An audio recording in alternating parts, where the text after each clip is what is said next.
আপনাদেরকে বললাম যে আমি বর্ধমানের 108 মন্দিরে এসেছি। তো 108 মন্দির মানে 108 শিব মন্দির আছে এখানে। শিব মন্দিরগুলো আপনারা দেখতে পাচ্ছেন, আর এখানে শিবকেও আপনারা দেখতে পাচ্ছেন। তো শিব মন্দিরে যখন এসেছি, আর জানেনই আমি একটু পাগল আছি, তাহলে শিবের গান হবে না সেটা কি হতে পারে?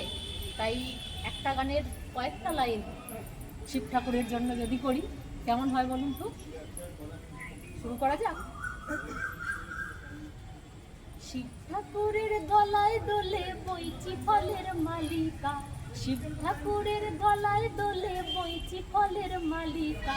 গলায় দড়ি কে পড়ালো, তোর গলায় দড়ি কে পড়ালো, বল না গৌরী বালিকা। শিব ঠাকুরের গলায় দোলে বইচি ফলের মালিকা, শিব ঠাকুরের গলায় দোলে বইচি ফলের মালিকা।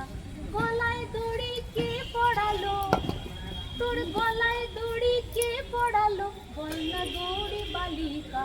শিব ঠাকুরের গলায় দোলে বইচি ফলের মালিকা, শিব ঠাকুরের গলায় দোলে বইচি ফলের মালিকা।